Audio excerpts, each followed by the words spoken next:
구독과 좋아요 부탁합니다. LG에너지솔루션이 베트남에서 베트남 최초의 한국형 산업단지 만들기에 나섰습니다. 흥인성의 쩐꼭 반인민위원장은 20일 LG에너지솔루션 시장조사대표단 VTK 흥인산업단지 투자개발회사 이하 VTK와 만났습니다. VTK는 한국토지주택공사와 한국해외인프라도시개발지원공사, KBI건설, 신한은행 등 국내 기업과 베트남 THD 에코랜드의 합작사인데요. 이들은 흥인성에서 사업 기회를 살피고 제반 조성을 논의했습니다. LG에너지솔루션과 VTK는 베트남 경제 발전에 기여한 하이테크 기업에 각종 세제 혜택을 주는 하이테크 응용사업 인증 발급과 해외에서 기계장비 수입에 유리한 조건 형성, 전력과 용수, 통신 인프라 구축을 요청했죠. 한편 쩐꼭 반 위원장은 투자부터 생산까지 신속하게 이뤄지길 희망한다고 밝혔습니다. 개방적이고 투명한 투자 환경 조성에 늘 관심을 두고 있다며 사업 수행 중 고충과 장애물을 빠르게 해결토록 기업과 동행하겠다고 약속했죠. 이처럼 양측이 활발히 소통하며 LG의 베트남 투자 계획은 급물살을 탈 전망인데요. 앞서 LG에너지솔루션은 2019년 베트남 빈페스트와 배터리팩 제조법인을 세우며 협력해왔습니다. 특히 이번 회의에 VTK가 배석한 만큼 LG에너지솔루션이 거점을 마련할 수 있을지 기대되네요. 자세한 내용은 조태현 기자가 알아봤습니다. 이번에는 LG에너지솔루션과 관련한 내용입니다. LG에너지솔루션이 베트남에 최초로 한국형 산단의 생산 거점을 마련한 걸 검토하고 있다는 소식이에요. LG에너지솔루션의 공시를 보면요, 지금 일단은 공장은 국내에는 오창, 그러니까 충북 청주에 하나가 있고요. 해외에는 중국 남경이나 미국 미시간, 폴란드, 브루츠와프 등 이런 데에 쭉 이렇게 공장들이 있다고 합니다. 베트남에 생산 공장을 만든다는 이 계획이 정말 어떻게 될지는 아직까지는 알 수 없지만요, 만약에 현실화가 된다면은 LG에너지솔루션의 첫 베트남 공장이 생긴 셈이죠. 베트남에 대해서는 다들 잘 아실 거라고 생각합니다. 최근에는 관광지로도 많이 각광을 받고 있고요. 일단은 베트남 공산당이 집권하는 일당 독재 국가인데요. 그거랑은 별개로 자본주의 체제를 받아들인, 그러니까 약간은 모순된 그런 모습을 보여주는 국가라고도 할 수가 있겠습니다. 아직 갈 길이 멀긴 하지만 상당히 빠르게 성장하는 나라라고 할 수가 있겠고요. 원래는 원자재나 경공업 제품들, 그러니까 신발 같은 것들, 이런 것들을 주로 수출하는 나라였는데요. 중국 쪽에서 공장이 많이 넘어오고 이쪽에 생산 기지가 생기면서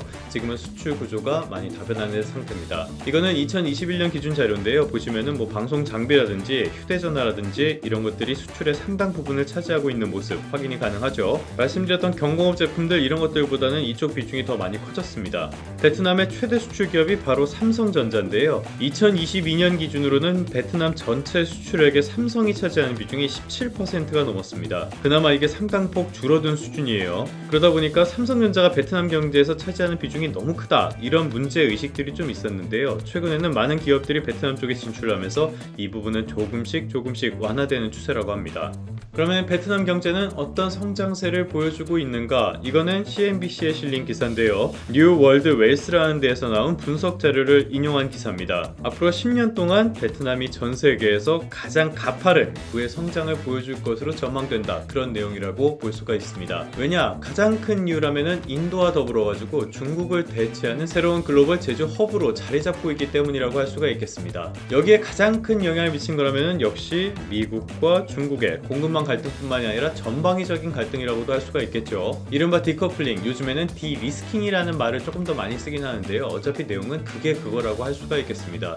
공급망에서 중국을 최대한 배제하고 그거를 미국과 서방의 공급망 안으로 집어넣겠다는 계획이라고 할 수가 있잖아요. 이 과정에서 인건비도 여전히 저렴한 편이고, 그리고 인적 자원의 수준도 꽤 괜찮은 베트남, 그리고 인도 같은 것이 대안으로 주목을 받고 있는 셈입니다. 거기다 베트남은 역사적으로는 중국 문화권에 속하기도 했고요. 여전히 경제 측면에서는 협력을 계속 이어나가고 있지만요, 경제라는 측면을 제외하고 나면은 나머지 부분에서는 굉장히 첨예한 갈등이 있는 상황이라고도 할 수가 있습니다.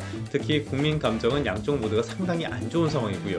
그렇기 때문에 미국과의 협력을 계속적으로 강화해 나가는 그런 추세이기도 하죠. 여러 가지 측면에서 베트남은 지금 상당한 기회를 맞이했다라고도 볼 수 있는 측면이 있습니다. 전반적인 경제는 상황이 그렇고요. 이거를 조금 더 좁혀보면은 자동차, 특히 전기차, 친환경 자동차 이런 쪽에서도 상당한 성장 잠재력을 가지고 있는 나라라는 평가를 받습니다. 이거는 코트라에서 나온 자료를 조금 더 보면서 설명을 드리도록 하겠는데요.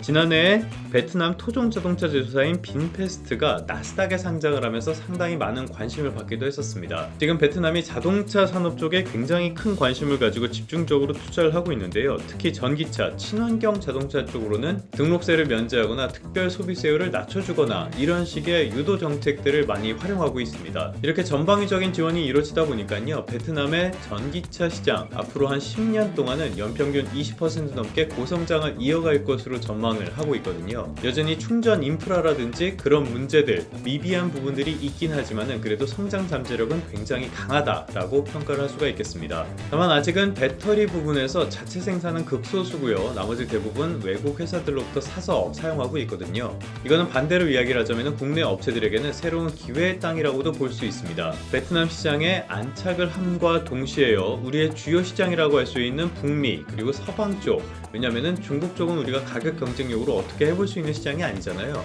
그런 우리의 주요 시장으로 진출을 함에 있어서 공급망이라는 변수를 배제할 수 있기 때문입니다. 결론입니다. 물론 베트남의 자동차 시장에도 많은 문제점, 이런 것들이 남아있는 상태이긴 합니다. 무엇보다 주요 부품을 국내에서 생산하지 못하다 보니까요, 생산 비용 자체가 올라가는 그런 문제점에 직면해 있거든요. 따지고 보면은 이런 측면에서 국내 기업들에게는 상당히 좋은 기회가 될 수도 있고요. 여기에 정부의 지원, 이런 걸 통해서 전기차의 수요 증가도 기대할 수 있다. 여기에다가 저렴한 노동력이 풍부하다는 점도 굉장한 장점으로 와닿습니다. 특히 세계적으로 기준금리 인하가 이루어질 올해가 베트남 시장을 선점할 좋은 기회가 아닐까 싶은데요. 그렇기 때문에 업계의 긴밀한 대응은 물론이고요, 정부 차원의 지원도 시급해 보입니다. 그러면 성공 투자하시고요. 다음 시간에 다시 뵙도록 하겠습니다.